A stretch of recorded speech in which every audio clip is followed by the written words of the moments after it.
আসসালামু আলাইকুম তোমাদের সবাইকে। আশা করছি তোমরা সবাই অনেক ভালো আছো এবং সুস্থ আছো। তো ঈদের বেশ কিছুদিন পর আজকে তোমাদের সাথে যুক্ত হলাম আমি তোমাদের সাদমান স্যার ভিন্নধর্মী একটা ক্লাস নিয়ে, এবং সরকারি শাহপুর মধুগ্রাম কলেজ থেকে। আমার সাথে যে যে যুক্ত আছো তোমাদের সবাইকে ওয়েলকাম করছি আজকের এই ক্লাসটিতে। তো শুরুতে আমি একটু রিকোয়েস্ট করব, তোমরা যারা যারা অলরেডি আমার সাথে আমার ক্লাসে যুক্ত হয়ে গেছো তোমরা একটু কষ্ট করে কমেন্ট সেকশনে জানিয়ে দিবে যে কে কে অলরেডি আমার ক্লাসে যুক্ত হয়ে গেছো। ঠিক আছে, কমেন্ট সেকশনে তোমরা একটু কমেন্ট করে দিবে যে কে কে আমার সাথে জয়েন আছো এবং যুক্ত হয়ে গেছো। তো আমি আর কথা না বাড়াই, আমি সরাসরি আমাদের ক্লাসে চলে যাচ্ছি। ওয়েল, সো আজকে কিন্তু বেসিক্যালি আমরা গ্রামাটিক্যাল কোনো আইটেম নিয়ে কথা বলবো না। আজকে আমাদের আলোচনার মুখ্য বিষয় থাকবে রাইটিং পার্ট। সো তোমরা যদি তোমাদের সিলেবাসটা একটু হলেও ঘাটাঘাটি করে থাকো, তোমরা দেখে থাকবে আমাদের রাইটিং পেপারে শুধুমাত্র 4টা টপিক আছে, যেটা আমাদের রাইটিং পেপারে এই হাফ ইয়ারলি পরীক্ষার জন্য ইনক্লুড করা। যেটার মধ্যে একটা হচ্ছে প্যারাগ্রাফ, সেকেন্ড হচ্ছে কমপ্লিটিং স্টোরি, থার্ড হচ্ছে ফর্মাল লেটার, এবং ফোর্থ হচ্ছে শর্ট কম্পোজিশন। তো আশা রাখবো তোমরা 4টা টপিকের সাথেই পরিচিত: paragraph, completing story, formal letter অর্থাৎ অ্যাপ্লিকেশন, এবং আরেকটি হচ্ছে শর্ট কম্পোজিশন বা যেটাকে আমরা এসে বলি। সো এই যে 40 মার্কসের রাইটিং পার্ট এবং বাকি 60 মার্কস থাকবে গ্রামাটিক্যাল আইটেমস এবং ফার্স্ট পেপার। অর্থাৎ তোমাদের কিন্তু ফার্স্ট পেপার এবং সেকেন্ড পেপার একই সাথে পরীক্ষাটি হচ্ছে, এবং দুই পার্ট মিলিয়ে 100 মার্কসের পরীক্ষা, যার মধ্যে 40 মার্কস হচ্ছে রাইটিং বা রিটেন পার্ট এবং বাকি 60 মার্ক হচ্ছে ফার্স্ট পেপার এবং গ্রামাটিক্যাল আইটেমস মিলিয়ে। সো আমরা বেশি কথা বাড়াবো না, আমরা সরাসরি আমাদের আজকের যে টপিক ছিল ইতিমধ্যে আমি তোমাদের গ্রুপে জানিয়ে দিয়েছি। আজকে আমরা বেসিক্যালি প্যারাগ্রাফ এবং কমপ্লিটিং স্টোরি এই দুইটা আইটেম নিয়ে কথা বলবো, এবং আমাদের রাইটিং পার্টের এই দুইটা আইটেম কিন্তু খুবই কমন। তোমরা ক্লাস 7, 8, 9, 10 যদি পড়ে থাকো, একটু ঠিক মতো যদি স্টাডি করে থাকো, তোমরা সবাই দেখে থাকবে আমরা কিন্তু 9, 10-এও প্যারাগ্রাফ নিয়ে কাজ করেছি, কমপ্লিটিং স্টোরি নিয়েও কাজ করেছি, তাই না? তো নতুন করে আমার কিন্তু আর শেখানোর প্রয়োজন পড়ছে না যে হাউ ইজ প্যারাগ্রাফ, বা প্যারাগ্রাফ কিভাবে লিখতে হয়, বা প্যারাগ্রাফ লেখার জন্য কি কি করতে হয়, বা কমপ্লিটিং স্টোরি তোমরা কিভাবে লিখতে হয়। সো তারপরেও আমি একটু সামান্য ধারণা তোমাদের একটু দিয়ে রাখি। প্যারাগ্রাফ হচ্ছে টপিক বেসড, অর্থাৎ একটা টপিক তোমাদের দেওয়া থাকবে, যে টপিকের উপরে 1 পেজ অথবা 2 পেজ একই ধারে বা এক নাগারে তোমাকে লিখে যেতে হবে। এটার মধ্যে তুমি কোনো প্যারা বা কোনো সেকশন করতে পারবে না। শুরু থেকে মানে একদম ফার্স্ট থেকে তোমাকে শুরু করতে হবে।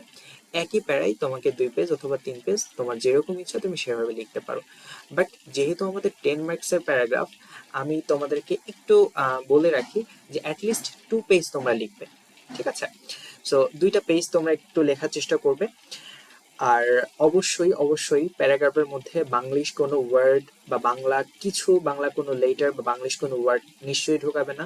সাথে করে ওই ক্লাসে আমি অলরেডি তোমাদের বলেছি যে প্যারাগ্রাফের মধ্যে কিন্তু কোনোভাবেই ইললজিক্যাল বা তোমার হচ্ছে আহ, অন্য কোনো প্যারাগ্রাফ থেকে বা অন্য কোনো প্যাসেজ থেকে তুলে দাও, এই কাজটি কিন্তু কখনোই করবে না। তুমি যেটুকু জানো, আহ, হোক সেটা 2 লাইন বা 3 লাইন বা 4 লাইন, অ্যাটলিস্ট একটু লেখার চেষ্টা করবে। ঠিক আছে, বাট ইললজিক্যাল বিষয়গুলো যদি আসে তাহলে কিন্তু 100% তোমরা 0 মার্কস পাবা। অ্যাটলিস্ট আমার কাছে যদি খাতাটা আসে আমি কিন্তু তোমাদেরকে 0 দিব। ঠিক আছে, সো যাই হোক, আমরা অনেক কথা বলে ফেললাম, আমরা সরাসরি চলে যাচ্ছি আমাদের টপিকে। সো আজকে আমরা শুরু করব প্যারাগ্রাফ দিয়ে। আরেকটা বিষয় আমি তোমাদেরকে বলে রাখি, আমি কিন্তু খুব একটা বেশি বড় ক্লাস করব না, আমি চেষ্টা করব 30 মিনিটের মধ্যে ক্লাসটা কমপ্লিট করে ফেলার। ঠিক আছে, সো আমরা শুরু করছি আমাদের প্যারাগ্রাফ সেকশনটা দিয়ে, এবং তোমরা অলরেডি একটা সাজেশন পেয়েছো তোমাদের হাফ ইয়ারলি পরীক্ষার জন্য, যেখানে কিন্তু এই 5টা প্যারাগ্রাফ ছিল। সো প্রথম প্যারাগ্রাফটি হচ্ছে এআই, অর্থাৎ যেটাকে আমরা বলি আর্টিফিশিয়াল ইন্টেলিজেন্স। ওকে, সেকেন্ডটা হচ্ছে সিভিক এঙ্গেজমেন্ট, যেটা সম্পর্কে তোমরা মোটামুটি যারা অ্যাটলিস্ট আমার ক্লাস করেছো তোমরা একটু কিছুটা হলো পরিচিত। সিভিক, নাগরিক, এঙ্গেজমেন্ট মানে সম্পৃক্ততা, অর্থাৎ নাগরিক হিসেবে রাষ্ট্রের জন্য তোমার যে সম্পৃক্ততা, বা নাগরিক হিসেবে রাষ্ট্রের জন্য তুমি যে কাজগুলো করবে সেটাকে বলা হচ্ছে সিভিক এঙ্গেজমেন্ট। যাই হোক, আমরা বিস্তারিত আলোচনা করব। এডুকেশন বা শিক্ষা, ক্লাইমেট চেঞ্জ, আর হচ্ছে কমিউনাল হারমোনি। তো মোটামুটি এই কিন্তু 5টা প্যারাগ্রাফ নিয়েই হচ্ছে আমাদের এইবারের হাফ ইয়ারলি এক্সাম, এবং এই 5টা প্যারাগ্রাফের মধ্যে থেকেই যে কোনো একটা প্যারাগ্রাফ তোমাদের কিন্তু দেওয়া থাকবে। ওকে, সো একটু প্যারাগ্রাফগুলো আবার যদি একটু রিভিউ করো, শুরুতে আছে আর্টিফিশিয়াল ইন্টেলিজেন্স, সেকেন্ডে আছে সিভিক এঙ্গেজমেন্ট, থার্ডে আছে এডুকেশন, ফোর্থে আছে ক্লাইমেট চেঞ্জ এবং 5 নম্বরে আছে কমিউনাল হারমোনি। আই বিলিভ যে অনেকেই প্রথম 4টা প্যারাগ্রাফ সম্পর্কে কিছুটা হলেও আইডিয়া পেয়েছো বা আইডিয়া আছে, ঠিক আছে। আর কমিউনাল হারমোনি বিষয়টা সম্পর্কেও মোটামুটি তোমরা অনেকেই জানো। এটা হচ্ছে কমিউনাল হারমোনি, হারমোনি মানে সম্প্রীতি, আর কমিউনাল মানে সাম্প্রদায়িক বা সাম্প্রদায়িক সম্প্রীতি বা সাম্প্রদায়িক ঐক্য, যেটা সেটাকে বলে কমিউনাল হারমোনি। তো মোটামুটি একটু খেয়াল করে দেখবে যে স্ক্রিনে যদি তোমরা একটু ভালো করে দেখো, এই 4টা প্যারাগ্রাফ বা এই 5টা প্যারাগ্রাফই কিন্তু কোনো না কোনো ভাবে আমাদের বইয়ের সাথে লিঙ্কড। আমাদের বইয়ে যে প্যাসেজগুলো আছে সেই প্যাসেজগুলোর সাথে লিঙ্ক। যেমন যদি একটু এআই নিয়ে কথা বলি, এই এআই নিয়ে কিন্তু একটা প্যাসেজ আমাদের ফার্স্ট পেপারের বইয়ের মধ্যে আছে, এআই ইন দ্য ক্লাসরুম, অথবা টেকনোলজি যে আমাদের ইউনিট ওয়ানের যে সেকশন 2 সেটার মধ্যে কিন্তু এই এআই নিয়ে কথাবার্তা আছে। আবার সিভিক এঙ্গেজমেন্ট নিয়েও কিন্তু ফুল একটা প্যাসেজ আমাদের কিসে আছে, ফার্স্ট পেপারে আছে। এডুকেশন নিয়ে বা শিক্ষার অপব্যবহার নিয়ে বেশ কিছু কথাবার্তা কিন্তু আমাদের কিসে আছে, ফার্স্ট পেপারে আছে। ক্লাইমেট চেঞ্জ নিয়ে সরাসরি না হলেও খনার মধ্যে, খনার যে প্যাসেজটা তোমরা পড়েছো, খনার মধ্যেও কিন্তু বেশ কিছু বিষয় আছে যেটা ক্লাইমেট চেঞ্জকে ইন্ডিকেট করে। আর কমিউনাল হারমোনি এই বিষয়টা নিয়েও কিন্তু আমাদের ফার্স্ট পেপারে একটা প্যাসেজ আছে, একটা না বেশ অনেকগুলো প্যাসেজ আছে। তোমরা যদি আই হ্যাভ এ ড্রিম পড়ে থাকো বা তোমরা যদি নেলসন ম্যান্ডেলার স্পিচটা পড়ে থাকো, তাহলে তোমরা জানবে এখানে কিন্তু মূলত এই সাম্প্রদায়িক ঐক্যের কথাই বলা হচ্ছে, তাই না? সো এই 5টা প্যাসেজ বা 5টা প্যারাগ্রাফই কিন্তু কোনো না কোনো ভাবে আমাদের ইংরেজি ফার্স্ট পেপার বইয়ের সাথে লিঙ্কড। ওকে, সো যাই হোক, আমরা একটু টপিক সম্পর্কে আইডিয়া নিলাম। তো এখন কথা হচ্ছে যে এই 5টা প্যারাগ্রাফের মধ্যে থেকে যে প্যারাগ্রাফটা আমাদের থাকবে, আমাদের কোয়েশ্চেনে থাকবে, সেই প্যারাগ্রাফটা আমরা কিভাবে লিখব। ওকে, সো আমি তোমাদের একটা শর্টকাট ট্রিক্স শিখিয়ে দিচ্ছি, যেটা যদি তোমরা ফলো করো, কখনোই প্যারাগ্রাফ লিখতে হলে এই আইডিয়াগুলো জেনারেট করতে বা কি লিখবো এটা নিয়ে তোমাদের ভাবতে হবে না, ঠিক আছে। আমি একটা ফরম্যাট তোমাদেরকে শিখিয়ে দিচ্ছি, যে ফরম্যাট অনুযায়ী যদি তোমরা লিখতে পারো বা সেই ফরম্যাট অনুযায়ী অ্যাটলিস্ট তোমরা যদি ভাবতে পারো, তাহলে তোমাদের এই প্যারাগ্রাফ লিখতে বা আইডিয়া জেনারেট করতে বা ভাবতে কোনো প্রকার সমস্যা হবে না, ঠিক আছে। একটু খেয়াল করে দেখো, এখানে আমি একটা কথা লিখেছি, আমি যদি একটু মার্কার দিয়ে তোমাদেরকে হাইলাইট করে দেওয়ার চেষ্টা করি। ওয়েল, সো এইখানে খেয়াল করে দেখো, তোমরা একটু স্ক্রিনে খেয়াল করো, আমি 4টা কথা লিখেছি। একটা হচ্ছে ডিফাইন বা সংজ্ঞা, দেন এক্সপ্লেইন বা ব্যাখ্যা, তারপর হচ্ছে প্রবলেম বা সমস্যা, আর সলিউশন বা সমাধান, ঠিক আছে। এই 4টা জিনিস দিয়ে, জাস্ট এই 4টা কথা মনে রেখে তুমি যে কোনো প্যারাগ্রাফ অ্যাটলিস্ট 2 পেজ বা 2 পেজ তুমি লেখা কমপ্লিট করতে পারো। যে প্যারাগ্রাফে, এই 5টার মধ্যে যে প্যারাগ্রাফে আসুক না কেন, শুরুতে তোমাকে ডিফাইন করতে হবে বা সংজ্ঞায়িত করতে হবে। লাইক ধরো যে আর্টিফিশিয়াল ইন্টেলিজেন্স নামে একটা প্যারাগ্রাফ তোমাদের আসলো, এই প্যারাগ্রাফটা তুমি কি করবা, শুরুতে কি করতে হবে, শুরুতে যেটা করতে হবে, আর্টিফিশিয়াল ইন্টেলিজেন্সের একটা সংজ্ঞা তোমাকে প্রোভাইড করতে হবে। খেয়াল করে দেখো, আমি একটা রেডি সংজ্ঞা কিন্তু এখানে দিয়ে দিয়েছি, ঠিক আছে। Artificial intelligence or AI is a technology that makes machine smart, তাই না? আমাদের কিন্তু আর্টিফিশিয়াল ইন্টেলিজেন্স আসার পরে কি হয়েছে, এই মেশিনগুলো স্মার্ট হয়েছে। কাদের মতো স্মার্ট হয়েছে? মানুষের মতো। এই কথাটাই বলছে, it helps machines think and work like humans. এটা মেশিনকে এমনভাবে সাহায্য করেছে যেন এটা মানুষের মতোই আমাদেরকে কি করতে পারে, হেল্প করতে পারে। তো এই বিষয়টা একটু আমাদের মাথায় রাখতে হবে যে আর্টিফিশিয়াল ইন্টেলিজেন্স আর্টিফিশিয়াল ইন্টেলিজেন্স কিন্তু মানুষের। ওকে, সো আমি দুঃখিত, একটু ভিডিওটা পজ করতে হয়েছিল, কজ আজান হচ্ছিল। তো যাই হোক, আমরা আবার আমাদের ক্লাসে ফিরে আসি। তো আমরা আর্টিফিশিয়াল ইন্টেলিজেন্স বা এআই নিয়ে কথা বলছিলাম, এবং আমি ইতিমধ্যে তোমাদের একটা শর্ট ট্রিক্স শিখিয়ে দিয়েছি। অর্থাৎ এই 5টা প্যারাগ্রাফের মধ্যে যে প্যারাগ্রাফই আসুক না কেন, আমরা চেষ্টা করব শুরুতে কি দেওয়ার, একটা ডেফিনেশন দেওয়ার বা একটা সংজ্ঞা দেওয়ার, ঠিক আছে। দেন আমরা চেষ্টা করব সেই বিষয়টা নিয়ে এক্সপ্লেইন করার, ঠিক আছে। এক্সপ্লেইন আমরা কিভাবে করতে পারি, আমরা চেষ্টা করতে পারি হোয়ার দিয়ে প্রশ্ন করে। অর্থাৎ আমরা কোথায় কোথায়, সাপোজ ধরো যে আর্টিফিশিয়াল ইন্টেলিজেন্স আসলো আমাদের প্যারাগ্রাফটা, আমরা আর্টিফিশিয়াল ইন্টেলিজেন্সের একটা সংজ্ঞা এখানে কি করলাম, আমরা দিয়ে দিচ্ছি। ওকে, দেন আমরা এক্সপ্লেইন করতে পারি হোয়ার দিয়ে, অর্থাৎ আর্টিফিশিয়াল ইন্টেলিজেন্সের বিষয়টা আমরা কোথায় কোথায় কি করতে পারি, ইমপ্লিমেন্ট করতে পারি বা ব্যবহার করতে পারি। লাইক আমরা বলতে পারি যে AI is used in hospital, AI is used in schools, AI is use in businesses. So এগুলো কিন্তু কি হয়ে গেল, একটা এক্সপ্লেইন হয়ে গেল যে আর্টিফিশিয়াল ইন্টেলিজেন্সের আমি একটা সংজ্ঞা দিলাম, ঠিক তার পরক্ষণে আমি এক্সপ্লেইন করলাম যে এটা কোথায় কোথায় কোথায় কোথায় ইউজ হয়। ঠিক আছে, এবং চাইলে কিন্তু তুমি একটা এক্সাম্পলও দিয়ে দিতে পারো। লাইক এখানে বলছে for example it helps doctors, teachers and companies to do ফাস্টার, অর্থাৎ একই কথা আমি একটু এক্সটেন্ড করলাম বা এলাবোরেট করলাম। ঠিক আছে, সো আমাদের তাহলে প্রথম লাইনটা কি হবে, যে প্যারাগ্রাফে আসুক না কেন প্রথম লাইনটা হবে কি, আমরা চেষ্টা করব এক্সপ্লেইন, সরি আমি চেষ্টা করব কি সংজ্ঞাগুলো কি করতে, সংজ্ঞায়িত করতে। আর্টিফিশিয়াল ইন্টেলিজেন্স, আর্টিফিশিয়াল ইন্টেলিজেন্স কি, আর্টিফিশিয়াল ইন্টেলিজেন্স হলো এমন একটি টেকনোলজি যেটা মেশিনকে কি করেছে, স্মার্ট বানিয়েছে, যেটা মানুষকে হেল্প করছে মানুষের মতো কাজ করে, তাই না? সো আমি যে পিডিএফ দেখে তোমাদের ক্লাসটি নিচ্ছি, এই পিডিএফটা তোমাদের জন্যই বানানো, আমি তোমাদের গ্রুপেও দিয়ে দিব এবং কমেন্ট সেকশনেও দিয়ে দিব, সাথে করে আমার এই ভিডিওর যে ডেসক্রিপশন অপশন আছে ডেসক্রিপশনেও অ্যাড করে দিব। তো তোমরা চাইলে এই পিডিএফটা বা এই ফাইলটা যদি একটু রিভিউ করো তাহলে মোটামুটি একটা আইডিয়া পেয়ে যাবে যে আমি আসলে কি বোঝাতে চাচ্ছি। তো দেখো আমরা 4টা পয়েন্ট দিয়ে আমরা পুরো প্যারাগ্রাফটা কভার করার চেষ্টা করব। তো প্রথমে আমরা একটা ডেফিনেশন দিলাম, তারপরে এক্সপ্লেইন করলাম। সো এক্সপ্লেইন করবো আমরা কিভাবে, আমরা 3টা প্রশ্ন এখানে নিয়ে আসতে পারি, কোথায় ইউজ করতে পারি, কিভাবে ইউজ করতে পারি, এবং আমার সাথে করে এক্সাম্পল বা উদাহরণ দিতে পারি। এখানে যেরকম আমরা আর্টিফিশিয়াল ইন্টেলিজেন্স কোথায় কোথায় ইউজ হয় সেটা দিলাম, সাথে করে এক্সাম্পল কারা কারা ইউজ করে সেই বিষয়টা আমরা দেখাই দিলাম। এরপরে আসো প্রবলেম। প্রবলেম মানে কি, প্রবলেম মানে সমস্যা। সমস্যা, আমাদেরকে সমস্যা নিয়ে কথা বলতে হবে। এই যে আর্টিফিশিয়াল ইন্টেলিজেন্স আসার পরে একটা সমস্যা হয়ে গেছে না, কি সমস্যা হয়েছে বলো তো? আমরা ফার্স্ট পেপারেই পড়েছি একটা সমস্যার কথা, সেটা টিচাররা ভাবতে শুরু করেছে যে আর্টিফিশিয়াল ইন্টেলিজেন্স যেহেতু চলে আসছে তাহলে আমাদের চাকরিগুলো কি আবার চলে যাবে। ঠিক সেম ভাবে টিচারদের মতো করে প্রোগ্রামাররা ভাবতে শুরু করেছে, বা যারা ফ্রিল্যান্সিং করে বা যারা প্রোগ্রামিং করে বা অনেক সেকশনের মানুষ ভাবতে শুরু করেছে আর্টিফিশিয়াল ইন্টেলিজেন্স যেহেতু চলে আসছে তার কাছে আমি যে কোনো প্রশ্ন করলে উত্তর পেতে পারি, তাহলে কি আমাদের চাকরিটা এবার চলেই যাবে।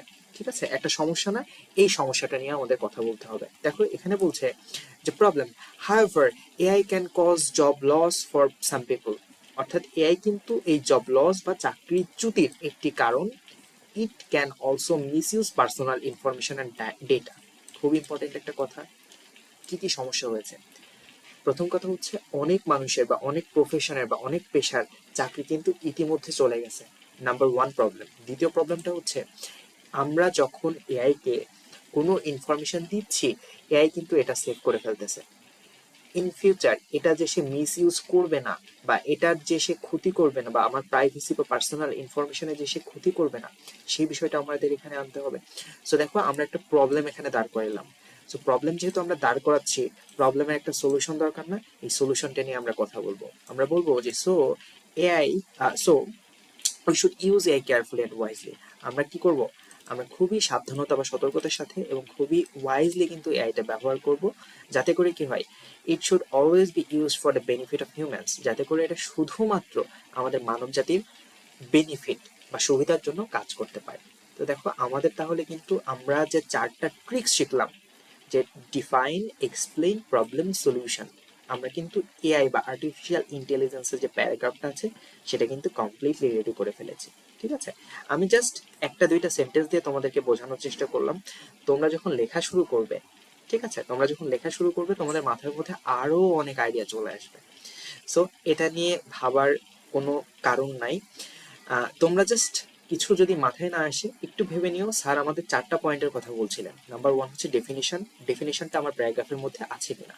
নাম্বার টু হচ্ছে এক্সপ্লেইন, আমরা এক্সপ্লেইন করতে পারি 3 ভাবে, হোয়ার দিয়ে প্রশ্ন করতে পারি, হাউ দিয়ে প্রশ্ন করতে পারি, আমি এক্সাম্পল দিতে পারি বা উদাহরণ দিতে পারি। আমি টপিকটা এক্সপ্লেইন করে ফেলবো। এআই কোথায় কোথায় কাজ করে, এক্সপ্লেইন হয়ে গেল। এআই কিভাবে কাজ করে, এক্সপ্লেইন হয়ে গেল। এআই কিসে কিসে কাজ করা যায় বা এক্সাম্পল দিলাম, এক্সপ্লেইন একটা হয়ে গেল। এআই আসার ফলে আমাদের যে যে প্রবলেমগুলো সৃষ্টি হয়েছে, প্রবলেমগুলো আমরা একটু লিখে ফেললাম। আমাদের প্রবলেমটা দাঁড় করাই ফেললাম, কাজ হয়ে গেল। দেন আমরা প্রবলেমটা সলিউশনটাও দিলাম যে আমরা কিভাবে এআই ইউজ করতে পারি যাতে করে এই প্রবলেমগুলো আমাদের সলিউশন হয়ে যায় বা সলভ হয়ে যায়, তাই না? সো এভাবে করেই পুরো প্যারাগ্রাফটা কিন্তু দাঁড়িয়ে যাবে। তো আজকে আমরা বেসিক্যালি কাজ করছি হচ্ছে আইডিয়া জেনারেশন নিয়ে। আমরা কিন্তু এরকম কোনো গাইডলাইন সেভাবে দিব না যে এইটা এটা তুমি লিখবা বা এইটা এটা তুমি করবা বা এই পয়েন্টগুলো। আমি জাস্ট তোমাদেরকে দেখানোর চেষ্টা করছি কিভাবে শর্টকাটে বা কিভাবে শর্টকাট ওয়েতে আমরা 1 থেকে 2 পেজ প্যারাগ্রাফগুলো এক্সটেন্ড করতে পারি বা বড় করতে পারি। ঠিক আছে? আমাদের মাথায় অনেক সময় এরকমই হয় যে লিখতে বসলে মাথায় কিচ্ছু আসে না, লিখতে বসলে ইভেন আমরা এটাও ভুলে যাই যে মানে আর্টিফিশিয়াল ইন্টেলিজেন্স জিনিসটা আসলে কি। তো এই জিনিসটা যেন না যাই, তার কারণে আমার এই মূলত এই যে 4টা পয়েন্ট নিয়ে আমরা কথা বললাম, আমি একটু যদি হাইলাইট করে তোমাদেরকে দেখাই, এই 4টা পয়েন্ট একটু তোমরা জাস্ট মাথায় রাখবে। ডিফাইন বা ডেফিনিশন, তো যে কোনো প্যারাগ্রাফেরই শুরুতে আমাদের একটা সংজ্ঞা দিতে হবে, তারপর এটা এক্সপ্লেইন করতে হবে, এই 3টা পয়েন্ট দিয়ে আমরা একটু এক্সপ্লেইন করতে পারি। দেন ওই প্রবলেমটার বা মানে যে জিনিসটা নিয়ে বলছে এইটার যে প্রবলেমগুলো বা সমস্যাগুলো, ঠিক আছে? বা ধরো কোনো একটা পজিটিভ জিনিস নিয়েই বললো, ঠিক আছে? সাপোজ আমি আমি ধরলাম যে কমিউনাল হারমোনি, ঠিক আছে, অর্থাৎ সাম্প্রদায়িক ঐক্য। তো আমাদের সমাজে যদি সাম্প্রদায়িক ঐক্য না থাকে তাহলে কি কি প্রবলেমগুলো আসবে, এই প্রবলেমগুলো আমি বলবো। দেন সলিউশনটা কি, তাহলে আমাদের কমিউনাল হারমোনি বা সম্প্রীতির যে ঐক্যটা এটা কিন্তু আমাদের সমাজে রাখতে হবে, তাই না? সো এই বিষয়গুলো কিন্তু যদি আমরা একটু ভাবি তাহলে কিন্তু মোটামুটি আমাদের প্যারাগ্রাফটা কমপ্লিট হয়ে যাবে। ওকে, সো আসো আমরা একটু সেকেন্ড যে প্যারাগ্রাফটা আছে সেটা একটু দেখি। আর এখানে আমি একটা ডেমো প্যারাগ্রাফ দিয়েছি, তোমরা চাইলে এখান থেকেও একটু মুখস্থ করে ফেলতে পারো, বাট এটা থেকে লিখলে হয়তো বা হায়েস্ট 1 পেজ হবে। তোমরা এখান থেকে 2 থেকে 3 লাইন করে কনভার্ট করার চেষ্টা করবে এবং চেষ্টা করবে অ্যাটলিস্ট 2 পেজ লেখার, যেহেতু এটা কিন্তু কত মার্কসের, 10 মার্কসের। তো 10 মার্কস পাওয়ার জন্য বা 10 মার্কসের মধ্যে অ্যাটলিস্ট 8 পাওয়ার জন্য তোমাকে কিন্তু 2 পেজেস লিখতে হবে। ওকে, সো এরপরে আসো আমরা সিভিক এঙ্গেজমেন্টটা একটু দেখি। সো আমাদের এরপরের টপিকটা হচ্ছে বা প্যারাগ্রাফের টপিকটা হচ্ছে সিভিক এঙ্গেজমেন্ট, যেটাকে আমরা বলি নাগরিক সম্পৃক্ততা, তাই না? তো ফার্স্ট পেপারে আমরা খুবই বিস্তর আলোচনা করেছি নাগরিক সম্পৃক্ততা জিনিসটা আসলে কি। তো এখানেও ডেফিনিশন বা সংজ্ঞা দিয়ে আমরা শুরু করব। যে কোনো প্যারাগ্রাফ শুরুতে আমরা কি করব, সংজ্ঞা দিয়ে শুরু করব। So what is civic engagement? দেখো বলছে যে civic engagement means taking part. Taking part মানে কি, অংশগ্রহণ করা ইন অ্যাক্টিভিটিস ফর সোসাইটি, অর্থাৎ সমাজের জন্য এমন কিছু কাজ বা কর্ম যেখানে অংশগ্রহণ করা, এটাই হচ্ছে civic engagement. It helps to improve the community and the country. অর্থাৎ এটা কি কাজ করে, it helps to improve the community, এটা সমাজ এবং রাষ্ট্রের উন্নয়নের জন্য কি করে, কাজ করে, তাই না? এরপরে দেখো এক্সপ্লেইন করতে হবে। আমরা কি বলেছিলাম, এক্সপ্লেইনের মধ্যে কয়টা পয়েন্ট রাখা উচিত, 3টা পয়েন্ট আমরা চাইলে রাখতে পারি। আবার 3টা পয়েন্ট যদি না আসে আমরা যে কোনো একটা বা 2টা দিয়েও করতে পারি। সাপোজ এটা তুমি কোথায় কোথায় ইউজ করতে পারো, কিভাবে ইউজ করতে পারো, এবং একই সাথে এটাকে তুমি কি করতে পারো, কিছু এক্সাম্পল তুমি দিতে পারো। সাপোজ তোমার মানে কোথায় ইউজ করতে পারি এটা মাথায় আসছে না বা এটা আমি বুঝতে পারতেছি না, আমি এক্সাম্পল দিয়ে দিই কিছু। সো খেয়াল করে দেখো এখানে বলছে people can vote, volunteer or help others, এগুলো কিন্তু সবই কিন্তু সিভিক এঙ্গেজমেন্টের একটা কি এক্সাম্পল না? এই যে ভোট দেওয়া, নাগরিক হিসেবে তোমার একটা দায়িত্ব বা নাগরিক হিসেবে তোমার দায়িত্বের একটা উদাহরণের মধ্যে পড়ে। তুমি কোথাও ভলেন্টিয়ার করো, ঠিক আছে? ভলেন্টিয়ার মানে তো তোমরা সবাই জানো, ধরো যে কোনো একটা অনুষ্ঠান হচ্ছে, সেখানে তুমি ভলেন্টিয়ার করলা, তুমি হেল্প করলা, তাই না? তো এটাও কিন্তু সিভিক এঙ্গেজমেন্টের মধ্যেই পড়ে। দেন হেল্প আদার্স, এটা কিন্তু ডাইরেক্টলি সিভিক এঙ্গেজমেন্টের মধ্যে পড়ে। তো আমরা ফার্স্ট পেপার যখন পড়েছিলাম, বইয়ের একদম প্রথম পেজে কিছু ছবি ছিল, কে কোনো কোনো ছেলে মেয়েরা ট্রাফিক কন্ট্রোল করতেছে, কেউ কেউ বিদ্যুতের রাস্তা পার করে দিচ্ছে, কেউ কেউ ময়লার ভাগাড় থেকে ময়লা তুলে নিচ্ছে বা নদী পরিষ্কার করার কাজে আছে। তো এগুলো কিন্তু সবই হেল্পিং হ্যান্ডের মধ্যেই পড়ে, তাই না? তো এগুলো কিন্তু সবই সিভিক এঙ্গেজমেন্টের উদাহরণ। তো এক্সপ্লেন সেকশনে আমরা কি করলাম, কিছু এক্সাম্পল দিয়ে দিলাম বা উদাহরণ দিয়ে দিলাম।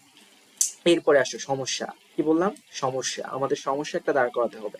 সাপোজ এই সিভিক এঙ্গেজমেন্ট এই জিনিসটা যদি সমাজের মধ্যে না থাকতো তাহলে কি কি প্রবলেম হইতো। এটা তো একটা পজিটিভ জিনিস, এটা তো কোনো সমস্যা না। এটা যদি সমাজের মধ্যে না থাকতো তাহলে কি কি ধরনের সমস্যা হতে পারতো। তো দেখো বলতেছে without civic engagement society become weak, society বা সমাজ কিন্তু দুর্বল হয়ে যেত। পিপল মে বিকাম সেলফিশ, মানুষ কি হয়ে যেত, সেলফিশ হয়ে যেত। সেলফিশ মানে তো সবাই জানো। আর কেয়ারলেস হয়ে যেত, উদাসীন হয়ে যেত, ঠিক আছে? এটা একটা প্রবলেম না? হ্যাঁ প্রবলেম। তো এটা সলিউশন কি, এটা সলিউশনটাই হচ্ছে কি, সিভিক এঙ্গেজমেন্ট। তো এটাই বলছে দেখো solution, so everyone should take part in community work. সবাইকে এই কমিউনিটি ওয়ার্কের মধ্যে অংশগ্রহণ করতে হবে। This will make the society better and stronger, তাই না? তো একটা সিম্পল একটা প্যারাগ্রাফ আমরা 4টা পয়েন্টে কিন্তু মোটামুটি প্যারাগ্রাফটা কমপ্লিট করলাম। তো খেয়াল করে দেখো, শুরুতে আমরা ডেফিনিশন দিয়েছি, দেন আমরা এক্সপ্লেইন করেছি, আমরা কিছু এক্সাম্পল দিয়েছি কি কিভাবে সিভিক এঙ্গেজমেন্টটা হতে পারে। তারপর আমরা সিভিক এঙ্গেজমেন্টটা যদি সমাজে না থাকে কি কি সমস্যা সৃষ্টি হতে পারে সেগুলো দেখাইছি। এন্ড দেন এট লাস্ট আমরা কি করলাম, সলিউশন করলাম যে এটা সমাজের সবাইকে আমাদের কি করতে হবে, কমিউনিটি ওয়ার্কে অংশগ্রহণ করতে হবে, এবং এটাই কিন্তু আমাদের সমাজকে আরো ভালো করবে বা স্ট্রঙ্গার বানাবে, তাই না?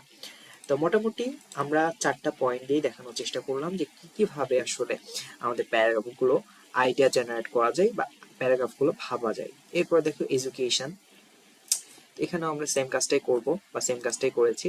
তো খেয়াল করে দেখো, শুরুতেই বলতেছে, কি বলতেছে, ডেফিনেশন। সো ডেফিনেশনের মধ্যে আমরা কি করলাম, আমরা বললাম যে education is the backbone of a nation. শিক্ষা কি মানুষের একটি ব্যাকবোন, মেরুদণ্ড, মানে শিক্ষা জাতির মেরুদণ্ড যে কথাটা আছে সেটাকে আমরা ইংলিশে কনভার্ট করেছি। It helps people learn and grow in life. It gives knowledge, skills and good values. It helps people become successful and responsible. তো খেয়াল করে দেখো শিক্ষা কি কিভাবে হেল্প করে, কিভাবে শিক্ষা আমাদের হেল্প করে থাকে শেষে বিষয়গুলো, অর্থাৎ হাউ, হাউ এর যে অ্যান্সারটা সেটা আমরা এখানে পেয়েছি। শিক্ষা যদি আমাদের সমাজে না থাকে বা আমাদের জীবনে না থাকে তাহলে কি হবে, without education people can not develop properly. মানুষ কিন্তু ঠিকঠাকভাবে উন্নতি লাভ করতে পারবে না। They may not get good jobs or make good decision. So everybody should have access to education. Proper education can build a better solution, better future. So মোটামুটি কিন্তু আমাদের 4টা পয়েন্ট দিয়ে আমরা এডুকেশন প্যারাগ্রাফটাও শেষ করে ফেললাম। আর এখানে প্যারাগ্রাফের একটা ডেমো আছে, এখান থেকে চাইলে তোমরা মুখস্থ করে নিতে পারো।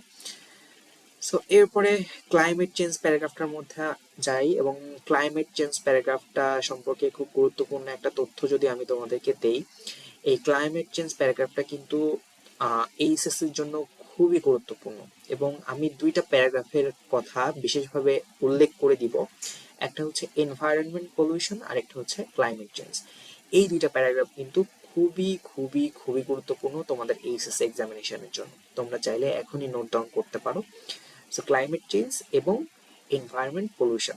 তো ও, ইন দ্য মিন টাইম আমি আরেকটা কথা বলে রাখি তোমাদের, আমি, তোমরা যারা এখনো যদি আমার ক্লাসে জয়েন থাকো, সো আমি প্যারাগ্রাফের এই যে তোমাদের 5টা প্যারাগ্রাফ থেকে আমি আরো একটু শর্টকাট সাজেশন দিয়েছি। লাইক এই যে এআই যে প্যারাগ্রাফটা, এটা কিন্তু 3 স্টার দিয়েছি, ঠিক আছে? অর্থাৎ এটা কিন্তু মোটামুটি খুবই গুরুত্বপূর্ণ আমাদের হাফ ইয়ারলি এক্সামিনেশনের জন্য বা হাফ ইয়ারলি পরীক্ষার জন্য। দেন ক্লাইমেট চেঞ্জ, এটাও মোটামুটি গুরুত্বপূর্ণ, তবে এআইটাকে আমি বেশি এগিয়ে রাখবো।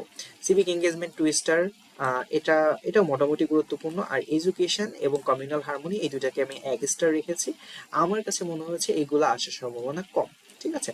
তো যেগুলো একটু বেশি স্টার দেওয়া, এআই, সিভিক এঙ্গেজমেন্ট এবং ক্লাইমেট চেঞ্জ, এই 3টা তোমরা একটু ভালো করে দেখবে, আর বাকি 2টা একটু কম দেখলেও সমস্যা হবে বলে মনে করছি না, ঠিক আছে? সো এই হচ্ছে আমাদের সাজেশন, মানে শর্ট সাজেশন। তোমরা যাদের পড়তে বিরক্ত লাগে তোমরা এই 3টা প্যারাগ্রাফ অ্যাটলিস্ট একটু দেখতে পারো। তো যাই হোক, আমরা একটু ক্লাইমেট চেঞ্জটা নিয়েও আলোচনা করি আসো। তো ক্লাইমেট চেঞ্জ বিষয়টা আসলে কি সংজ্ঞায়িত আমাদের করতে হবে। So climate change means changes in weather and temperature over time, মানে ক্রমাগত ওয়েদার বা টেম্পারেচার, তাপমাত্রা এবং আবহাওয়ার যে পরিবর্তন সেটাকে বলছে ক্লাইমেট চেঞ্জ, তাই না? অর্থাৎ আবহাওয়া পরিবর্তনে যে ক্লাইমেট যে চেঞ্জ হচ্ছে গ্লোবাল ওয়ার্মিং এর জন্য, এটা তোমরা সবাই মোটামুটি জানো। তো এই যে তাপমাত্রা বেড়ে যাওয়া বা একেবারে কমে যাওয়া, এটা কি ভালো? মোটেই কিন্তু ভালো না, তাই না? এটা কেন হচ্ছে, এই আমরা যে কেন হচ্ছে, হোয়াই, আমরা এই যে এনভায়রনমেন্ট পলিউশন করতেছি, আমরা ক্রমাগত গাছ কাটতেছি, আমরা এই যে ফুয়েল ইউজ করতেছি, ফুয়েল থেকে কি বেরোচ্ছে, ধোঁয়া বেরোচ্ছে, এইসব কারণে কিন্তু এনভায়রনমেন্ট পলিউশনটা হচ্ছে বা ক্লাইমেট চেঞ্জ হচ্ছে, তাই না? সো মোটামুটি এই বিষয়গুলো আমি একটু এক্সপ্লেইন করে দিব। Then human activities are the main reason for it, খুবই গুরুত্বপূর্ণ একটা কথা। আমাদের মানুষের যে কর্মগুলো, এগুলোই কিন্তু ক্লাইমেট চেঞ্জের জন্য মূল দায়ী, তাই না? সো এরপরে দেখো প্রবলেম নিয়ে আমরা কথা বলবো। প্রবলেম কি? ক্লাইমেট চেঞ্জ নিজে একটা প্রবলেম, তাই না? সো এই প্রবলেমের কারণে কি হচ্ছে, ক্রমাগত তাপমাত্রা, ক্লাইমেট চেঞ্জ হচ্ছে, আবহাওয়া পরিবর্তন হচ্ছে, কেন হচ্ছে এটা আবার কি করতেছে, ইট কজেস গ্লোবাল ওয়ার্মিং, উষ্ণায়ন বা বিশ্ব উষ্ণায়ন, যেটা গ্লোবাল ওয়ার্মিং সেটা সৃষ্টি করছে। এবং এই উষ্ণায়ন আবার কি করতেছে, ন্যাচারাল ডিজাস্টার বা প্রাকৃতিক যে দুর্যোগগুলো আছে সেগুলো বাড়িয়ে দিচ্ছে। ফ্লাডস বা বন্যা, স্ট্রোম বা ঝড়, দেন হিট, হিট তো জানো, ইদানিং খেয়াল করে দেখবে যে আমাদের দেশে কিন্তু প্রচুর গরম পড়তেছে, ইভেন সৌদি টৌদির মতো দেশগুলোতে প্রচুর গরম পড়তেছে। সেইগুলো কিন্তু এই যে গ্লোবাল ওয়ার্মিং বা ক্লাইমেট চেঞ্জের জন্যই কিন্তু হচ্ছে, তাই না? তো এই প্রবলেমটা কি সলিউশন দরকার না? হ্যাঁ, অবশ্যই সলিউশন দরকার। তো কি করতে হবে আমাদের? We should reduce pollution and plant more trees. এই সমস্যা থেকে বেরোনোর জন্য আমাদের কি করতে হবে? পলিউশন বা দূষণটাকে রোধ করতে হবে বা কমাতে হবে, এবং আরো বেশি কি করতে হবে? গাছ লাগাইতে হবে, তাই না? তো দেখো, আমরা একটা ডেফিনিশন দিলাম, ক্লাইমেট চেঞ্জ মানে কি, ওয়েদার এবং টেম্পারেচারের পরিবর্তন, এক্সপ্লেইন করলাম কি কিভাবে হচ্ছে এগুলো, দেন প্রবলেমটা ব্যাখ্যা করলাম, আর এই প্রবলেমের কারণে কি হচ্ছে, গ্লোবাল ওয়ার্মিং হচ্ছে, ঝড় ঝাপটা হিট আসছে, সলিউশনটা আমরা করে ফেললাম। যে কি করলাম, আমরা গাছ লাগাবো এবং পলিউশন গুলো বা দূষণটাকে কমাই ফেলবো, তাই না?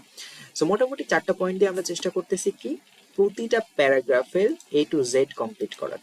তো তোমাদের মাথায় একেবারেই যাদের আইডিয়া কম, তোমরা চাইলে এই ট্রিক্সটা ফলো করতে পারো। শুরুতে ডেফিনিশন, তারপরে এক্সপ্লেইন, তারপরে প্রবলেমটা সলিউশন করব, প্রবলেমটা দেখাবো, তারপরে আমরা প্রবলেমটা সলিউশন করব। ওকে, এবং লাস্ট ওয়ান কমিউনাল হারমোনি, যেটা মানে হচ্ছে সাম্প্রদায়িক ঐক্য।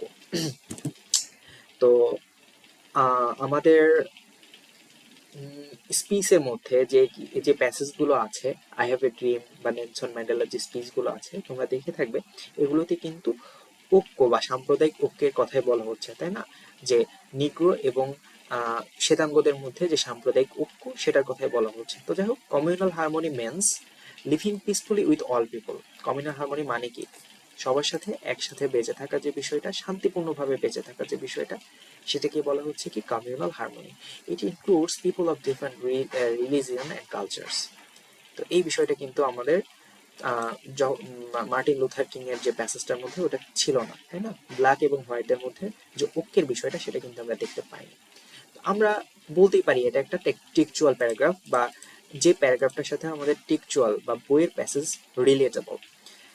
তারপরে এক্সপ্লেইন করবা, people respect each others believe and tradition, they live together with love and standing. প্রবলেমটা কি? যদি হারমোনি না থাকে তাহলে কি হবে? Without harmony conflict and violence can happen, তাই না? ঝগড়া বিবাদ এবং ভায়োলেন্স, সন্ত্রাস হইতে পারে। Society may become unsafe and divided. তোমাদের একে অপরের সাথে যদি ঐক্য না থাকে তাহলে কি হবে? ঝগড়া বিবাদ ত্রাস এগুলো হবে না। এটাই বলছে।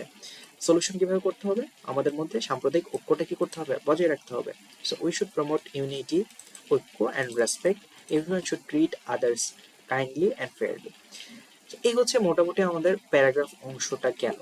ওকে, তো এই হচ্ছে মূলত আমাদের প্যারাগ্রাফের আলোচনা। 5টা প্যারাগ্রাফ সম্পর্কে আমি একটু সংক্ষেপে আলোচনা করলাম, এবং সংক্ষেপে যে ট্রিক্সটা তোমাদেরকে শেখাই দিলাম, এটাই ছিল আমার তোমাদের আজকের ক্লাসের মূল উদ্দেশ্য। যে কোনো প্যারাগ্রাফে শুধু তুমি সেটাকে ডেফিনিশন দিবা একটা বা সংজ্ঞা দিবা, দেন এক্সপ্লেইন করবা। এই 3টা পয়েন্ট দিয়ে তুমি এক্সপ্লেইন করতে পারো। দেন প্রবলেমটা দেখাবা যে এআই এর কারণে কি কি প্রবলেম হতে পারে, বা যদি পজিটিভ কিছু আসে, কমিউনাল হারমোনি যদি না থাকে তাহলে কিভাবে প্রবলেমটা ক্রিয়েট হতে পারে, দেন ওইটা সলিউশন দেখাবা। সো এই কাজটা যদি তুমি করো, মোটামুটি তোমার প্যারাগ্রাফ লিখতে কোনো আইডিয়ার প্রয়োজন, অন্য কোনো আইডিয়া বা অন্য কারো হেল্পের প্রয়োজন হবে না। ঠিক আছে? আর বাকি যে 3টা প্যারাগ্রাফ আমি তোমাদেরকে দেখাই দিলাম, এই 3টা প্যারাগ্রাফ তোমরা একটু ভালো করে দেখবে। আশা করছি এই 3টা প্যারাগ্রাফের মধ্যে থেকে কমন থাকবে। সো এরপরে আসো আমরা একটু কমপ্লিটিং স্টোরিটা, ঠিক আছে, একটু কমপ্লিটিং স্টোরি নিয়ে আলোচনা করি। তো দেখো, কমপ্লিটিং স্টোরি হচ্ছে এমন একটা টপিক যেটার ছোট্ট একটা অংশ তোমাদেরকে দিয়ে দেওয়া থাকবে, অর্থাৎ শুরুর দিকে ছোট্ট একটা অংশ দিয়ে দেওয়া থাকবে, এবং বাকি অংশটুকু নিজের মতো করে স্টোরি বানিয়ে তুমি কমপ্লিট করবে। তো এখন যদি তোমাদের আননোন কোন স্টোরি মাঝে মাঝে থাকে, ঠিক আছে, আননোন একটা স্টোরি যেটা আসলে তোমার জানা কোনো গল্পের সাথে রিলেটেবল না, তো সেই স্টোরিগুলো তুমি নিজের মতো করে বানিয়ে লিখতে পারো, সেটাতে কোনো প্রবলেম হবে না। বাট সাপোজ থার্স্টি ক্রো বলে দিল যে ওয়ান্স আপন এ টাইম দেয়ার ওয়াজ এ থার্স্টি ক্রো, এই লাইনটুকু দিয়ে বাকি লাইনটুকু কি করে দিল? ডট ডট ডট দিয়ে দিল। তো দ্যাট মিনস আমাদের থার্স্টি ক্রো এর যে গল্পটা, সেই গল্পটাই কিন্তু লিখতে হবে, তাই না? সো থার্স্টি ক্রো এর যে গল্পটা, এই গল্পটা সম্পর্কে তোমার একটু আইডিয়া থাকা লাগবে। এবং আমার এই শিটটা বা আমার এই পিডিএফটা যদি তুমি ফলো করো, দেখো খুবই সিম্পল এবং খুবই ইজি কিছু ওয়ার্ডে কিন্তু কমপ্লেন স্টোরিগুলো লেখা। যদিও একেবারে বড় করে লেখা না, শর্ট করে লেখা, বাট এইটা যদি তুমি একটু পড়ে ফেলো, তাহলে এর সাথে 2-1 লাইন বাড়িয়ে খুব সুন্দর মতো কিন্তু তুমি স্টোরিটা কমপ্লিট করতে পারবে। তো আমি এই পিডিএফ, আমি এই শিটটা তোমাদেরকে দিয়ে দিব। তো তোমরা চাইলে মোবাইলের থ্রুতে হোক বা এটা প্রিন্ট করে হোক, তোমরা একটু দেখে নিলে আশা করি তোমরা লিখতে পারবে। ঠিক আছে? তো আসো আমরা একটু কমপ্লিটিং স্টোরিগুলো একটু আলোচনা করি। আর কমপ্লিটিং স্টোরিগুলোর মধ্যে একটাই আমি 3 স্টার দিয়ে রাখছি, সেটা হচ্ছে থার্স্টি ক্রো। এটা আসার সম্ভাবনা অনেক বেশি এবং খুবই গুরুত্বপূর্ণ। আর honest woodcutter, hare and the tortoise, a fox without tail, then two friends and the bear, then a liar, cowboy and a tiger. তো মূলত হচ্ছে আমাদের 6টা সাজেশনের কমপ্লিটিং স্টোরি ছিল, যার মধ্যে একটাকে আমি 3 স্টার দিয়েছি আর বাকি সবগুলোকে আমি 2 স্টার দিয়ে রাখছি। সো থার্স্টি ক্রোটা তোমরা একটু বেশি করে দেখবে, এটা আসার সম্ভাবনা অনেক বেশি। সো থার্স্টি ক্রো নিয়ে যদি আমরা একটু সংক্ষেপে আলোচনা করি, তো খেয়াল করে দেখো, থার্স্টি ক্রোটা আমরা মোটামুটি অনেকেই পড়েছি এবং এই গল্পটা মোটামুটি আমরা সবাই জানি। কোনো এক সময় একটা থার্স্টি ক্রো বা একটা তৃষ্ণার্ত কাক ছিল, যে আসলে কোথাও পানি খুঁজে পাচ্ছিল না, তাই না? দেন তার নিজের বুদ্ধিমত্তায় সে কি করলো, জগের মধ্যে নুড়ি পাথর দিয়ে পানি পেলো এবং অ্যাটলিস্ট সে তার থার্স্ট বা তৃষ্ণাটা মেটালো। এবং এই গল্পের একটা মোরাল আছে, সেটা কি, where there is a will there is a way. অর্থাৎ ইচ্ছা থাকলে উপায় হয়। তুমি যদি কোনো জিনিস খুবই দৃঢ়ভাবে চাও, সেটা পাওয়ার জন্য উপায়টা তুমি কিন্তু কোনো না কোনো ভাবে পেয়ে যাবা, তাই না? এই হচ্ছে বিষয়। দেখো, এই গল্পটা আমাদের মানে বাস্তব জগতের সাথে খুবই রিলেটেবল। তুমি যদি কোনোভাবে চাও যে আমি পরীক্ষায় টপ করব, আমি পরীক্ষায় ফার্স্ট হব, পরীক্ষায় ফার্স্ট হওয়ার জন্য যত ওয়ে আছে, এক্সেপ্ট নকল ব্যতীত সকল ওয়ে কিন্তু তুমি পজিটিভলি কিন্তু বের করতে পারবা, তাই না? তখন তোমার কাছে কঠিন জিনিস আর কঠিন লাগবে না, তোমার কাছে মনে হবে যে কঠিন জিনিস তোমার কাছে দেখবে যে ইজি হইতে থাকবে, তাই না? সো এই হচ্ছে বিষয়, যে ইচ্ছা থাকলে উপায় হয়। তুমি চাইলে অনেক কিছু, তুমি চাইলে অনেক ভালো করতে পারো, তুমি চাইলে অনেক খারাপও করতে পারো, এটা জাস্ট তোমার ইচ্ছার উপরে। তুমি যে বলতেছো যে স্যার ইংরেজি অনেক কঠিন, কেন বলতেছো? কারণ তোমার ইচ্ছা নাই, তুমি এই জন্য বলতেছো ইংরেজি অনেক কঠিন, তাই না? So where there is a will there is a way, কথাটা যদি তোমরা মাথায় রাখো, মানে অনেক কিছুই হবে। অ্যাটলিস্ট আমি বলবো তোমরা টেবিলের উপর সাজিয়ে রাখো, মানে টেবিলের উপরে একটা ছোট স্টিকি নোটে তোমরা লাগিয়ে রাখো যে where there is a will there is a way.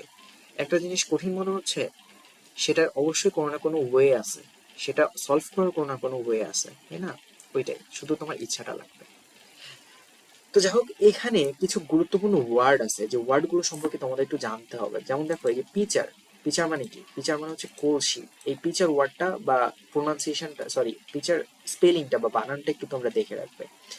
তারপরে মোটামুটি গল্পটা সম্পর্কে তোমরা মোটামুটি অনেকে জানো, এটা নিয়ে আমি আর বেশি কথা না বলি। দেন দেখো, অনেস্ট উড কাটার, উড কাটারের গল্পটা তোমরা জানো, অর্থাৎ কাঠুরিয়ার একটা গল্প তোমরা মোটামুটি সবাই জানো। যে একটা গরিব কাঠুরিয়া ছিল, যে কি করেছিল, তার একটা কুড়াল হারিয়ে ফেলেছিল, তাই না? তো তারপরে সাডেনলি একটা ফেরি, ফেরি মানে কি, একটা পরী উঠে আসে নদী থেকে। দেন তাকে অনেক কিছু, যে সোনার কোঠা, সোনার কুড়াল, রূপার কুড়াল প্রপোজ করে, যে অফার করে যে এটা কি তোমার কুড়াল, এটা কি তোমার কুড়াল। দেন ওর কি করে, রিজেক্ট করে যে না, একটা আমার না। দেন ওর অরিজিনাল যে আয়রন বা লোহার কুড়ালটাই ছিল, সে সেটাকে গ্রহণ করে। তো যার কারণে কি করে, এই ফেরি বা পরী তাকে খুশি হয়ে সবগুলো কুড়াল দিয়ে দেয়। যার মোরাল বা মূল বক্তব্যটা হচ্ছে honesty is the best policy, অর্থাৎ সততাই সর্বোৎকৃষ্ট পন্থা। ঠিক আছে? তো তোমরা তো গল্পটা শুরু করবা এবং লাস্টে এই মোরালটা তোমরা একটু লিখে দিবা, একটু কষ্ট করে মোরালটা তোমরা একটু লিখে দিবা, ঠিক আছে? মোরালটা সবসময় লাস্টে লিখে দিতে হয়, এবং বড় বড় অক্ষরে আলাদা একটা প্যারা করে মোরালটা তোমরা একটু লিখে দিবা, তাহলে ফুল মার্কস পাওয়ার সম্ভাবনা সবচেয়ে বেশি। এরপরে দেখো, হেয়ার অ্যান্ড টর্টয়েস। তো তোমরা এই গল্পটা মোটামুটি সবাই জানো। আজকে আমাদের সাজেশনে যে গল্পগুলো আছে তোমরা মোটামুটি সবাই জানো, যে একটি খরগোশ এবং একটি কচ্ছপের গল্প, ঠিক আছে? সো খরগোশটা কি করে, খরগোশটা একটু, মানে খরগোশ তো স্বাভাবিকভাবে ফার্স্ট, তো মোটামুটি একটা দূরত্বে গিয়ে সে একটু রেস্ট নেওয়ার জন্য ঘুমায়। ইতিমধ্যে টর্টয়েসটা আস্তে আস্তে, অর্থাৎ কি, খুবই স্লো গতিতে বাট স্টিডিলি, মানে স্টিডি মানে কি, তোমার গতি ধীর হোক বাট একটা ফ্লোতে তুমি এগোচ্ছ, এটাকে বলা হচ্ছে স্টিডি। সো এই জন্যই বলে যে slow and steady wins the race. মানে তুমি যদি ঠান্ডা মাথায় ধীরে সুস্থে কোনো কনসিস্টেন্সি, ঠিক আছে, কনসিস্টেন্সি বোঝো না, তুমি অল্প করো বাট তুমি কনসিস্টেন্সি বা স্টিডিলি কাজটা করো, এটা কিন্তু খুবই দরকার। আমরা অনেক সময় কি করি, আমরা চেষ্টা করি যে একদিনে ফুল পড়া আমরা কমপ্লিট করব, পরীক্ষার আগের রাতে আমরা কিন্তু এই কাজটা করি, যে একদিনে ফুল পড়া কমপ্লিট করার চেষ্টা করি। বাট আসলে কি আমাদের ফুল পড়াটা হয়? আমরা খেয়াল করে দেখবা যে 90%ই ভুলে যায়। কিন্তু যে মানুষটা পরীক্ষার আগের ওই 12 ঘন্টাকে লাস্ট 12 দিন ধরে 1 ঘন্টা 1 ঘন্টা 1 ঘন্টা 1 ঘন্টা করে পড়ছে, তার ওই পড়াটা কিন্তু বেশি মনে থাকে। ঠিক আছে, এই জন্য বলা হয় যে slow and steady wins the race. তোমার মধ্যে যদি তুমি যদি ধীরে সুস্থে ঠান্ডা মাথায় এগো, কিন্তু তোমার কনসিস্টেন্সিটা তুমি মেনটেন করে ফেলো, তাহলে কিন্তু তুমি রেসে জিততে পারবে। ঠিক আছে, তো এই টর্টয়েস বা কচ্ছপ এই কাজটাই করেছিল, যার কারণে এই যে হেয়ার বা খরগোশ ফাস্ট হওয়া সত্ত্বেও বা দ্রুততম হওয়া সত্ত্বেও কিন্তু কি করেছিল, হেরে গিয়েছিল রেসে, তাই না? এই আর কি। এ ফক্স উইদাউট টেল একটা ফক্স বা শিয়ালের গল্প, এটা তোমরা মোটামুটি সবাই জানো। সো এটা একটু তোমরা দেখে নিও, এবং এটা আমি এটাকে 1 স্টারই দিচ্ছি, এটা আসার সম্ভাবনা খুব একটা বেশি না। দেন আসছে টু ফ্রেন্ডস অ্যান্ড আ বিয়ার। তো তোমাদের মনে আছে আমরা ছোটবেলায় এমন একটা গল্প পড়েছিলাম যে ভাল্লুকের হাত থেকে রক্ষা পাওয়ার জন্য একটা ফ্রেন্ড কি করেছিল, ঘুমিয়ে পড়েছিল। এই গল্পটা কি তোমাদের মনে আছে? হ্যাঁ, তো এই গল্পটাই কিন্তু মানে ঘুমিয়ে পড়েছিল বলতে ঘুমের ভান করেছিল, মানে এমন বোঝাতে চেয়েছিল ভাল্লুকটাকে যে সে হচ্ছে মারা গেছে। সো এই গল্পটাই আসলে তোমাদের এখানে লিখতে হবে, এ friend in need is a friend in dead. তো কাহিনী হচ্ছে কি, এই গল্পটার মধ্যে এই এই মোরালিটিটা দেওয়ার উদ্দেশ্য কি, তোমার একটা ফ্রেন্ড গাছে উঠে পড়েছিল, তাই না? দুইটা ফ্রেন্ড ছিল, যার মধ্যে একটা ফ্রেন্ড গাছে উঠে পড়েছিল এবং আরেকটা ফ্রেন্ড কি করে, তো গাছে উঠতে তো পারে না, তখন সে কি করলো, মরার অভিনয় করলো, এবং সে জানতো যে ভাল্লুক মরা মানুষকে টাচ করে না। সো এটাই বলেছে যে এ friend in need is a friend in dead, মানে যে ফ্রেন্ডটা তোমাকে আসলে বিপদে সহায়তা করে সেই ফ্রেন্ডটাই তোমার প্রকৃত বন্ধু। কিন্তু এই গল্পের মধ্যে কিন্তু আমরা সেরকম বিষয়টা দেখতে পাইনি। So A liar, cowboy and a tiger, এটা সম্পর্কেও তোমরা মোটামুটি পরিচিত। কাউবয় মানে কি, সো একটা বালক ছিল, যে বালকটা প্রতিদিন গ্রামবাসীদেরকে বলতো, যে কি বলতো, সে বালকটা আসলে তোমার মিথ্যা বলতে পছন্দ করতো এবং প্রতিদিন বলতো যে বাঘ চলে আসছে, বাঘ চলে আসছে। বাট গ্রামবাসী যখন আসতো তখন সে মানে কিছুই দেখতে পেত না। So, এবং এভাবে করে একদিন সত্যিকারের একটা বাঘ চলে আসলো, এবং তখন ওই কাউবয়টা, রাখাল বালকটা কি করলো, কাঁদতে শুরু করলো হেল্পের জন্য। বাট তখন কিন্তু কেউই তাকে বিশ্বাস করেনি, সবাই ভেবেছিল যে আজকেও কিন্তু সে মজাই করেছে। তো এভাবে করে টাইগারটা আসলো তার ক্যাটল, অর্থাৎ তার ক্যাটল বা হচ্ছে গরুর পাল বা ভেড়ার পালকে আক্রমণ করলো এবং কি করলো, তাকে মেরেও ফেললো। সো এটাই বলছে যে no one believes a liar even when he tells the truth, মানে তুমি যদি মিথ্যা কথা বলো, ঠিক আছে, মানুষ প্রথম প্রথম তোমাকে বিশ্বাস করবে, বাট এক সময় তুমি যখন সত্য কথা বলবা তখন আর কেউ তোমাকে বিশ্বাস করবে না। ঠিক আছে, তো মূলত এই হচ্ছে আমাদের কথোপকথন। তো এই দিয়ে আমরা আজকে ক্লাসটা শেষ করছি, তবে আমি আরেকটু সামারি করি। আহ, আজকে আমরা দুইটা খুবই গুরুত্বপূর্ণ বিষয় নিয়ে আলোচনা করলাম। মূল বিষয়টা কি ছিল, আমরা প্যারাগ্রাফ রাইটিং এর একটা ছোট্ট ট্রিক্স নিয়ে আলোচনা করলাম। ট্রিক্সটা কিরকম? ট্রিক্সটা ছিল এরকম যে এই যে আমাদের 5টা প্যারাগ্রাফ, এই 5টা প্যারাগ্রাফ আমরা খুব ছোট একটা ট্রিক্স দিয়ে কমপ্লিট করতে পারি। কি করব, আমরা শুরুতে একটা ডেফিনিশন লিখবো বা সংজ্ঞা লিখবো। সংজ্ঞাগুলো কিন্তু আমার পিডিএফ এ সেট করে দেওয়া আছে, তোমরা চাইলে এটা পড়লেও কিন্তু ভালো একটা মার্কস পাবা। দেন এক্সপ্লেইন করব, এক্সপ্লেইন গুলো আমার শিটেই দেওয়া আছে, তোমরা চাইলে এটা দেখতে পারো, সাথে করে নিজের মতো বানিয়েও লিখতে পারো, কোনো সমস্যা নাই। সো এক্সপ্লেনের মধ্যে কোথায় আমরা ইমপ্লিমেন্ট করতে পারি, কিভাবে আমরা ইমপ্লিমেন্ট করতে পারি, এবং এক্সাম্পল চাইলে দিতে পারো। ঠিক আছে, দেন প্রবলেম, অর্থাৎ এই বিষয়গুলোর জন্য কি কি প্রবলেম হচ্ছে, অথবা এইগুলো না থাকলে কি কি প্রবলেম হবে, সেই বিষয়গুলো কি করবো, আমরা রেইজ করব। ওকে, তারপর হচ্ছে সলিউশন, অর্থাৎ এগুলো সলিউশন, আমরা কিভাবে এই সকল সমস্যাগুলোর সলিউশন করতে পারবো। তো মূলত এই এই 4টা বিষয় যদি একটু আমরা মাথায় রাখি, মূলত হচ্ছে আমাদের আইডিয়া জেনারেশনে বা আমরা কি কি লিখবো এই বিষয়গুলো নিয়ে খুব মানে স্ট্রং একটা আইডিয়া থাকবে বা ধারণা থাকবে। আমাদের আলাদা কিন্তু মানে আলাদা কিছু নিয়ে আসলে ভাবতে হবে না।